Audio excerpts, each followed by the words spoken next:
하나님 말씀 로마서 1장 1절로 6절 말씀 제가 읽겠습니다. 예수 그리스도의 종 바울은 사도로 부르심을 받아 하나님의 복음을 위하여 택정함을 입었으니 이 복음은 하나님이 선지자들을 통하여 그의 아들에 관하여 성경에 미리 약속하신 것이라.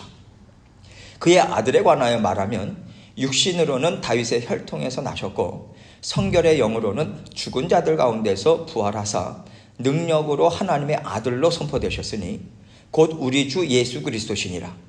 그로 말미암아 우리가 은혜와 사도의 직분을 받아 그의 이름을 위하여 모든 이방인 중에서 믿어 순종하게 하나니 너희도 그들 중에서 예수 그리스도의 것으로 부르심을 받은 자니라. 아멘. 여러분, 하나님께서요, 여러분과 저를 하나님의 자녀 삼아 주셨습니다. 하나님께서 우리를 자녀 삼아 주셨다라고 하는 그 의미가 무엇인가? 사도 바울은 사실 로마서 전체를 통틀어서 사실 이 말씀을 증거해 주길 원하는 거예요. 우리를 자녀 삼아 주셨다. 그 하나님이 누구신가? 우리가 어떠한 존재였는가? 그런데 어떠한 존재로 하나님께서 세워주셨는가? 변화시켜 주셨는가? 한마디로 이야기하면 이거예요. 그 놀라운 영광이 담겨져 있는 말씀이 로마서 말씀이죠. 우리를 자녀 삼아 주셨다. 그러면 우리가 무엇이 떠오릅니까? 우리를 구원해 주셨다. 그렇죠? 근데 구원해 주셨다라고 하는 의미에 담겨진 것이 무엇입니까? 하나님께서 독생자 예수 그리스도를 우리를 위해서 죽이셨다는 거예요. 우리가 십자가에 달려야 되는데, 우리가 죽어야 되는데, 사망 권세 가운데 우리는 헤어나올 수 없었는데 아들을 내어주셨다는 거예요. 그 아들을 통해서 우리를 구원해 주셨다. 십자가에 달려 죽게 하셨다. 뿐만 아닙니다. 죽음에서 다시 부활하게 하셨다. 승천하게 하셨다. 온 세상을 다스리게 하셨다. 오늘 성령님과 더불어 우리와 함께 살게 하셨다.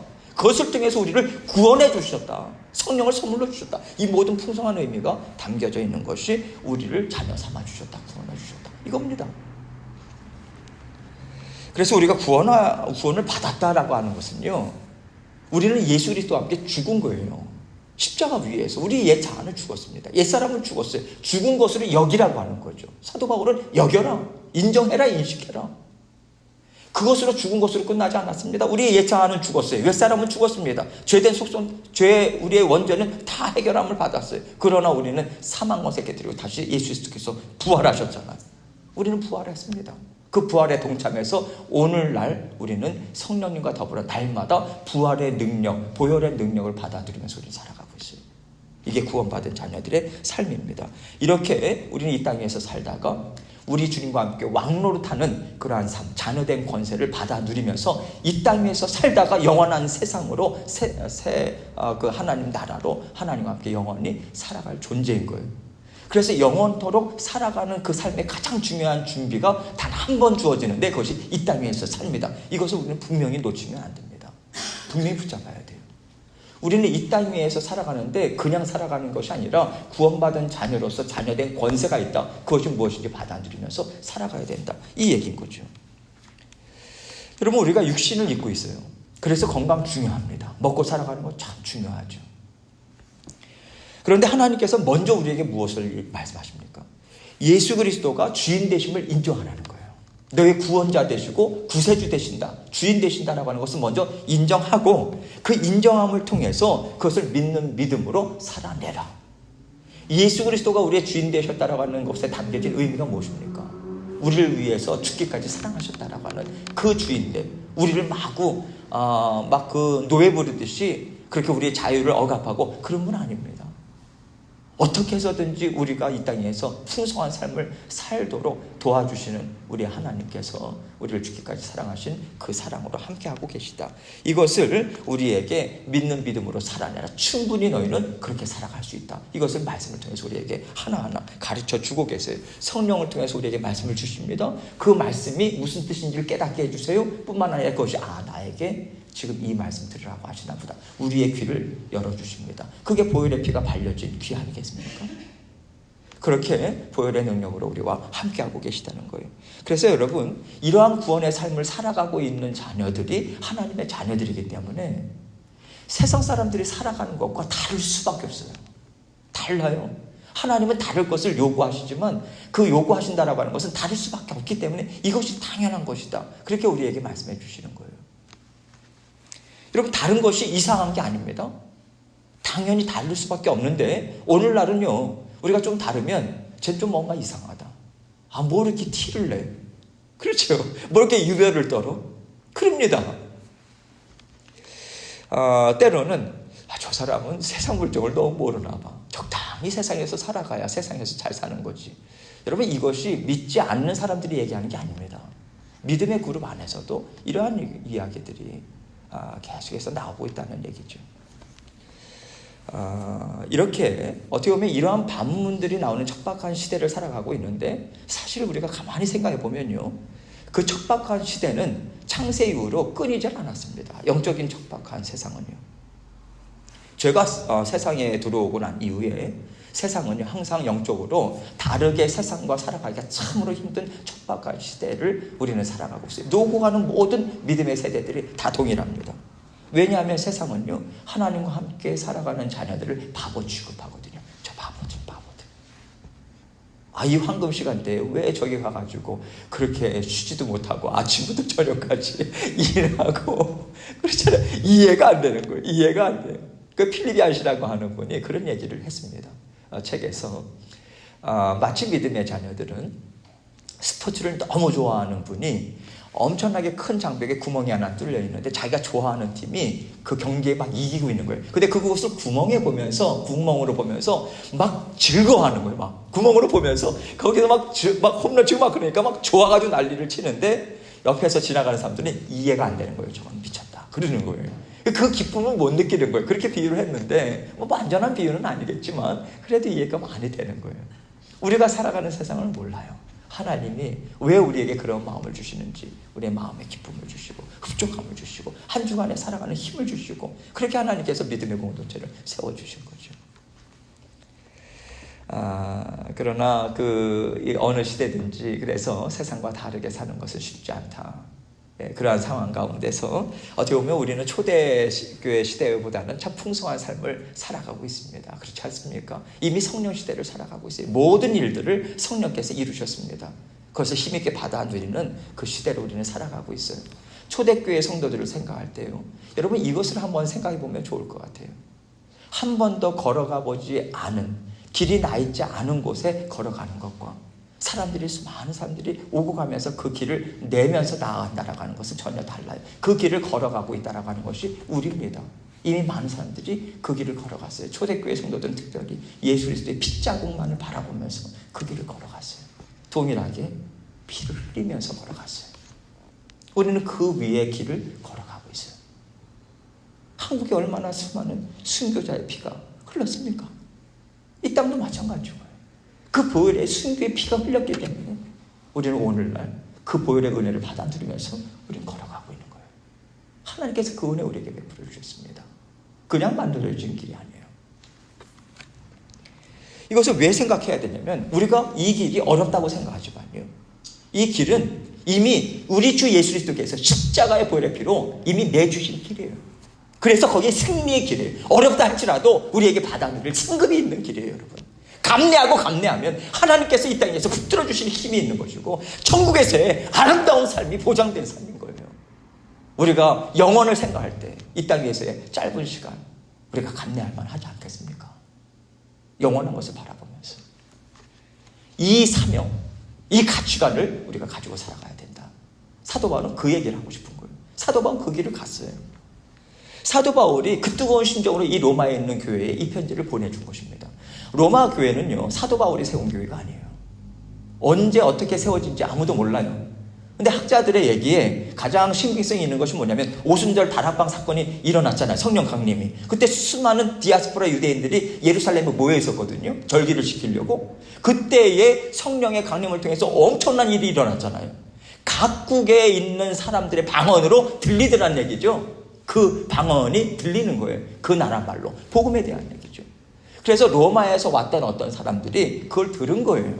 그래서 로마로 다시 돌아가서 그 은혜를 나누다 보니까 성령께서 얼마나 복음이 증거되는데, 얼마나 예수 그리스도의 복음이 증거될 때마다 성령께서 역사하십니까? 그래서 그러한 은혜를 받은 사람들이 한둘이 모여가지고 한둘 하나님께서 붙여주시고 로마 교회가 생긴 거예요. 그래서 사도 바울이 이 복음서를 전하는 것은 로마 교회에 이미 있었던 교회에 보내준 것입니다. 그런데 로마 교회의 어려움이 무엇이냐면 사도의 가르침이 체계적으로 전해진 곳이 아니었어요. 그러다 보니까 말씀의 체계나 여러 가지 어떤 그 신학적인 성경적인 지식이나 이런 것들이 꼭 필요하다는 거죠. 그래서 사도 바울은 이 로마서라고 하는 엄청난 이 어떻게 보면 기독교 우리가 무엇을 믿는가에 대한 가장 정수가 담겨져 있는 것이 로마서 아니겠습니까? 이것을 그들에게 편지글로. 그래서 우리가 믿는 하나님이 누구신가? 너희들이 어떠한 존재였는가? 그러나 어떠한 존재로 변화되었는가? 그렇다면 어떻게 살아가야 되겠는가? 이게 로마서거든요. 이것을 지금 전해준 거예요. 그래서 하나님께서 허락하신 교회니까 이제 잘 자라나면 되겠다라고 하는 것으로 끝나는 것이 아닙니다. 왜냐하면요, 말씀의 정통성이라고 하는 것이 절대적으로 중요해요. 초대교회뿐만 아니라 오늘날도 마찬가지입니다. 왜냐하면 악한 사탄은요, 혼탁의 영을 계속해서 혼란스럽게 하거든요. 말씀의 근본을 왜곡되게. 그래서 이 말씀의 정통성이라고 하는 것은 무엇이냐면 예수 그리스도가 누구신가, 이것에 대해서 자리매김이 제대로 되어 있지 않으면요, 엉뚱한 길로 갑니다. 오늘날 예수님을 인정하지 않는 사람들 있잖아요. 하나님을 인정하면서. 그런 이단들이 얼마나 많습니까? 초대교회 때도 마찬가지죠. 예수님을 사람의 몸으로 오셨다면 인정하지 않습니다. 또 어떤 이단들은요, 하나님이셨다고는 인정하지 않아요. 단지 사람이었다. 그러면서 신앙생활을 한다고 하는 것이죠. 그렇게 이야기를 하는 거죠. 그래서 예수님이 어떠한 분인가, 하나님이 어떠한 분인가, 이 말씀의 뼈대, 이러한 것들이 우리 신앙생활 가운데 분명하게 세워져야 합니다. 견고하게 세워져야 돼요. 사도 바울은 이것을 세우기 위해서 로마 교회를 방문하고자 하는 목적을 갖고 있었었고요. 그래서 방문하기 전에 그들에게 복음이 무엇인가라고 하는 것을 깊이 있게 뼈대를 세우는 일을 먼저 하고 싶었던 거예요. 그래서 로마 교회에 편지를 보내가지고 이 작업을 먼저 뼈대를 세우는 일을, 로마 교회가 세워지는 일을, 그 믿음으로 견고하게 세워지는 일을 돕고자 이것을 지금 이야기를 하고 있는 거예요. 그러면서 처음부터 자기를 소개하고 있는데 어떠한 식으로 소개하고 있는가? 나는 너희들을 가르칠 만한 자격이 있는 사도야. 그렇게 이야기를 한다기보다는요, 나는 그 하나님의 은혜를 받아 누렸고요, 예수님을 만났어요. 그 예수님의 복음을 나는 받아 누리고 지금까지 그것이 사실임을 나는 믿고 있습니다. 이 은혜를 형제님 자매님과 함께 나누고 싶어요. 이 마음으로 오늘 말씀을 시작하고 있는 거예요. 오늘 말씀 1절 말씀 보겠습니다. 예수 그리스도의 종 바울은 사도로 부르심을 받아 하나님의 복음을 위하여 택정함을 입었으니. 여기 사도 바울을 뭐라고 자신을 지칭합니까? 종이라고 이야기합니다. 종은요, 반드시 주인이 있어요. 그렇죠? 종은 주인에게 매여 있는 존재예요. 종이 자기 스스로 내 인생 알아서 하겠다, 자유롭게, 그렇게 하지 않습니다. 나는 주인이 이야기하는 대로 따라가는 삶, 그 삶을 살아가요. 자기 자신을 그렇게 예수 그리스도께 나는 매인바 되었다. 나는 예수 그리스도의 기꺼이 난 종으로 살아갈 거예요. 그분은 나를 위해서 목숨을 내어주신 분이죠. 이거에 대한 깊은 은혜가 그 심령 가운데 가득 차 있는 거죠. 기꺼이 종으로 살아가겠습니다. 주인 대신 예수 그리스도께서 그런데 그를요, 무엇으로 부르셨다고 합니까? 사도라고 하는 책임과 역할을 맡겨주셨다. 사도라고 하는 것이 무엇인가? 바로 이어서 이야기하죠. 하나님의 복음을 위하여 특정함을 얻었다. 사도라고 하는 것은 스스로 된 것이 아닙니다. 하나님의 선택하심 가운데 하나님께서 선택하셨다는 것. 무엇을 위해서? 하나님의 복음. 다시 얘기하자면 예수 그리스도의 피 묻은 복음을 증거하기 위해서 사도로 부르셨다. 이것을 이야기하고 있는 거죠. 제자로서 붙잡고 있는 복음을 전할 책임이 나에게 있고 그 사명을 나는 받고서 지금 살아가고 있다. 그 사명을 즉 이루어가는 과정 가운데 나는 이 편지를 그대들에게 쓰고 있는 것이다. 즉 이 심정을 전하고 있는 거죠. 2절 말씀 봅니다. 이 복음은 하나님이 선지자들을 통하여 그의 아들에 관하여 성경에 미리 약속하신 것이라. 저는요, 제가 교회에 오자마자 하나님의 구속사를 2년 가까이를 쭉 창세기부터 요한계시록까지 말씀을 가르쳤습니다. 제 인생에 있어서 획을 긋는 가장 중요한 그 말씀이었다면 하나님의 구속사로 성경을 보는 거였어요. 그것을 통해서 제가 성경을 보는 눈이 뜨인 것 같아요. 지금 생각하면 아찔해요. 하나님께서 정말 은혜를 베풀어 주셨습니다. 예수 창세기부터 요한계시록까지 어디를 찌르든지 예수 그리스도의 보혈의 피가 나올 수밖에 없는 거예요. 그것을 봤어요. 여러분, 지금 선지자들을 통해서 그의 아들에 관하여 성경에 미리 얘기한 것이라고 하는 것은요, 창세기부터 요한계시록 수많은 하나님께서 선지자들로 하여금 미리 성경에서 수천 년 전부터, 창세 때부터 말씀을 주신 거예요. 창세기에도 그 말씀이 있잖아요. 여자의 후손으로 원복음의 말씀을 주셨거든요. 여러분, 우리가 생각하지 못했던 창세 전부터 창세 이후로 하나님께서 구원 역사를 이렇게 이루어 오셨다. 창세기, 레위기, 민수기, 출애굽기 어디를 보든지 간에 그것을 우리가 함께 받아들이면서 예수 그리스도는 메시아 구원자 맞구나. 하나님께서 이 성취를 이루셨네. 와, 광대한 그 하나님의 구속사, 구원 역사, 이것을 우리는 받아들였습니다. 하나님이 이루신 일 맞다. 이것을 우리는 구약을 통해서도 우리는 받아들여요. 그거에 대한 그 감격이나 그 말씀을 배운 경험이 없는 분들은요, 심지어는 어느 정도까지 나가냐면 구약 성경은 필요 없다. 이 정도까지 나갑니다. 보지 못하기 때문에 신약, 예수 그리스도께서 오신 이후에 신약만이 중요하다. 그래서 구약 안 보는 사람들도 있어요. 이해가 안 가니까. 그러니까 배워야죠. 그래서 지금 이 얘기는 하나님께서 이 일을 이루셨다. 선지자들 통해서 말씀하신 것을 하나하나 정확하게 이루셨다. 이것을 이야기하고 있는 거예요. 3절입니다. 그의 아들에 관하여 말하면 육신으로는 다윗의 혈통에 나셨고, 대단한 말씀이죠. 다윗에게 언약을 주셨잖아요. 나단 선지자를 통해서 너의 왕위가 너의 집에서 영원히 끊기지 않을 것이다. 유다에게도 하나님께서 저희 왕의 홀이 떠나지 않을 것이다. 왕권이죠. 그래서 메시아가 유다 지파에서 다윗이 먼저 왔고, 다윗의 후손으로 예수 그리스도가 태어나시는 것이고, 그래서 신약 성경을 시작하면서 무엇이라고 이야기합니까? 아브라함과 다윗의 자손 예수 그리스도의 계보라, 이렇게 나오잖아요. 족보를 그렇게 이야기하지 않습니까? 왜? 아브라함에게 주셨던 하나님의 언약, 다윗에게 주셨던 하나님의 언약이 예수 그리스도를 통해서 성취되었다. 그러니 예수 그리스도는 여자의 후손, 예수 그리스도는 하나님이 보내주신 구원자 맞다. 이것을 지금 다시 한번 얘기하는 거예요. 그러나 그분은 사람으로 오셨다. 혈통으로 따지자면 다윗의 혈통으로 오셨다. 이 이야기를 하고 있는 거예요. 사람 맞다. 그렇기 때문에 사람으로 오셨다는 것이 우리에게 왜 중요합니까? 우리의 모든 고통을 아시는 거예요. 우리 주님께서는. 피곤한 거, 외로운 거, 슬픈 거, 억울한 거, 우리 예수님 다 아신다는 거예요. 어떤 걸 하나라도 얘기해봐라. 나는 다 안다. 너의 아픔 내가 다 느끼고 있어. 말할 수 없는 탄식으로 하나님 앞에 간구하고 있다고 그러잖아요.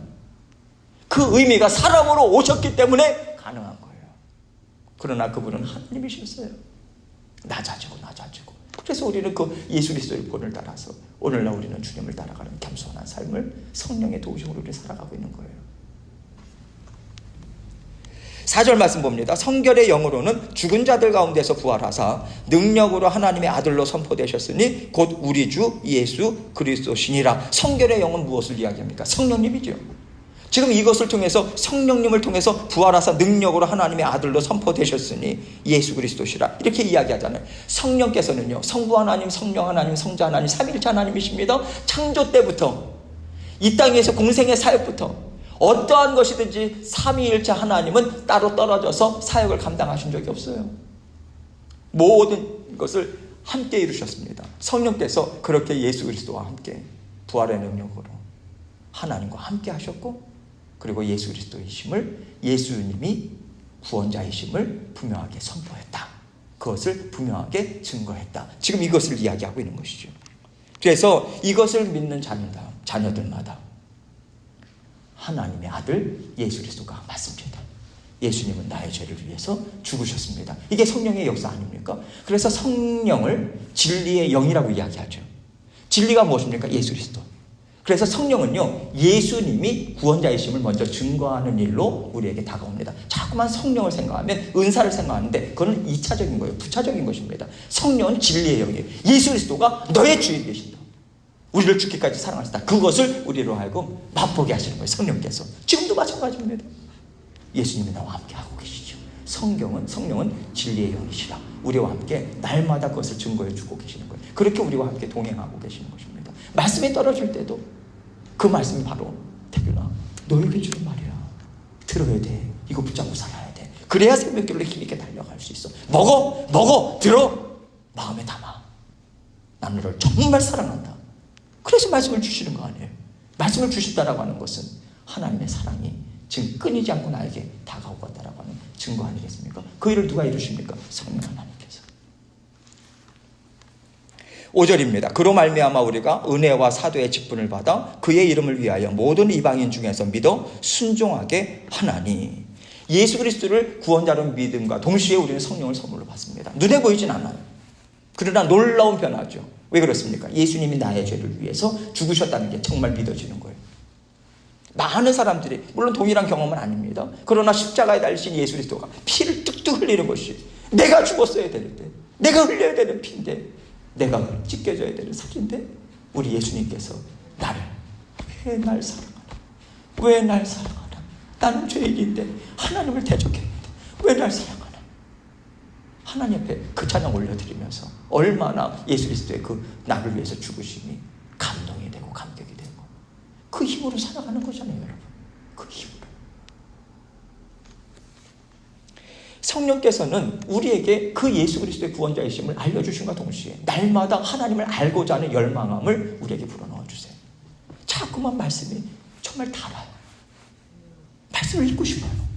우리가 교제하고 싶어요. 만나고 싶어요. 여러분, 이것이 대단한 은혜 아닙니까? 대단한 은혜입니다.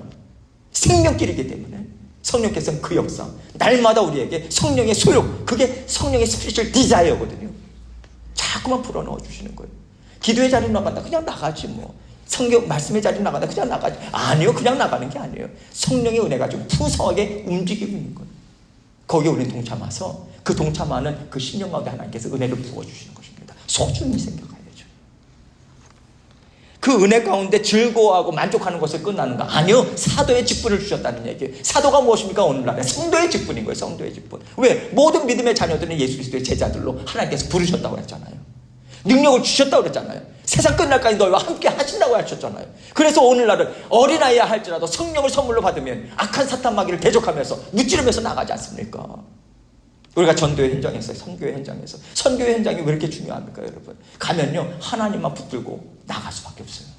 그 영적인 전쟁의 현장에서 하나님 붙들고 나갔을 때 그 짧은 말로 복음을 전했는데, 말도 안 되는, 어떻게 보면 발음도 틀리고 말입니다. 그 짧은 말로 했는데 예수님 믿겠다고, 예수님 영접하고 그 마음의 눈물이 주저로 성령의 역사죠. 이것은요, 여러분, 같이 가셨던 분들도 그러더라고요. 처음에 오기가 힘든 것이지 한번 갔다 하면 계속해서 그것을 잊지 못하는 거예요. 하나님께서 나를 들어 사용하셨구나. 이러한 감동이 있습니다. 감격이 있어요.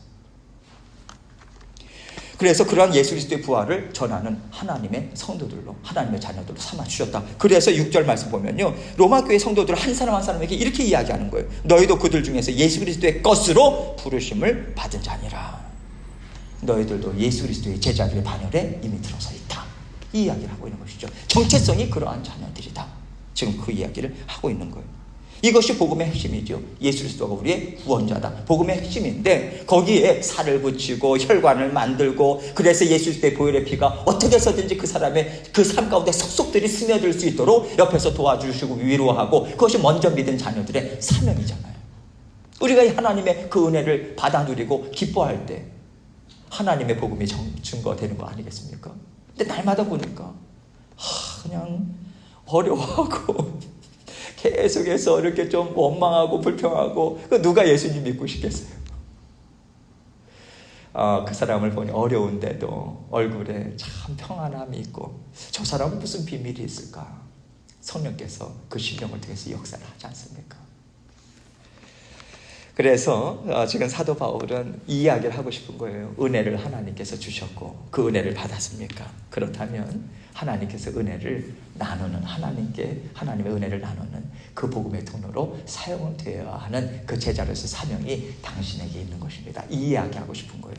하나님의 은혜 받아 누리시고 제자의 사명을 감당하는 그 길로 함께 걸어 나가자고 이 말로 지금 권면하고 있는 것입니다. 오늘 성령께서는 우리에게 그 말씀 주고 계세요. 은혜를 하나님께서 오늘도 우리에게 부어주십니다. 할렐루야. 은혜 부어주시고 사명 감당하자고 성령께서 우리의 삶을 이끌어주고 계시는 거예요. 이 자리에 계신 것 자체가 사명 감당하는 거예요. 왜냐하면 자리를 지키고 있잖아요, 여러분. 이것 자체가 참 귀한 거예요. 그것을 우리는 인정해야 됩니다. 하나님 참 귀하게 보세요. 너가 내가 원하는 자리에 있구나. 이거거든요. 그게 사명 감당하는 자리 아니겠습니까? 오늘 말씀 생각하시면서 하나님 더욱더 주님의 주신 사명 감당하기 원합니다.